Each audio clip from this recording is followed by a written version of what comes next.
Good morning, believers. Pastor Barry here with Living in the Waters with this pastor's perspective. Romans 12:3 says, "For I say, through the grace given to me, to everyone who is among you, not to think of himself more highly than he ought to think, but to think soberly as God has dealt each one a measure of faith." Our topic this morning is humility.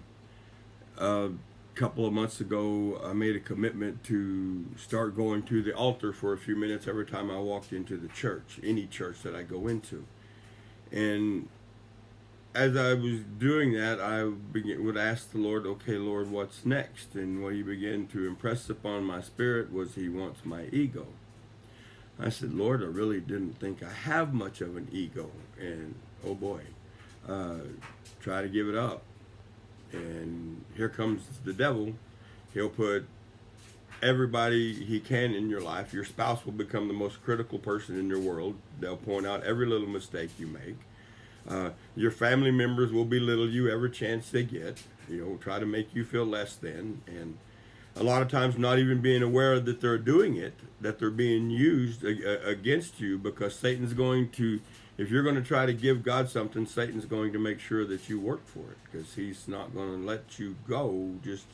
And I know you think, well, we're born again Christians, so he don't have us anyway, and he doesn't. The only authority Satan has over you as a born again child of God is whatever authority you give him, as long as you're walking under God's umbrella.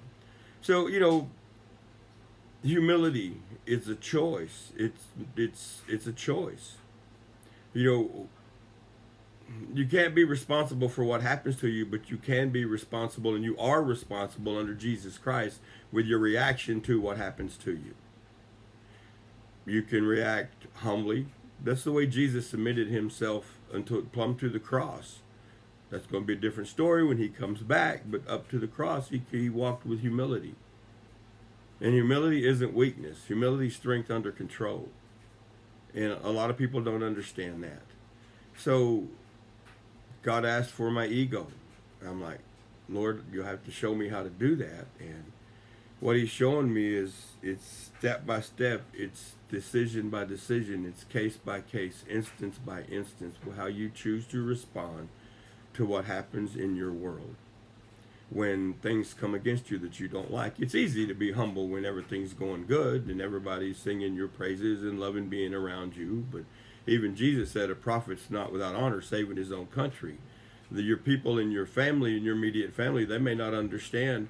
And a lot of people they don't even realize this, but they'll get a little jealous, because here's the thing about it. If you're trying to walk closer to God, you're trying to walk closer to God. But that causes its own brand of conviction into the lives of the believers around you, because as you walk closer to God, things will change. It's a biblical principle that the more of the world you put off, the more of Christ you put on, the closer you can walk with God. And the closer you walk with God, the better everything is in your life.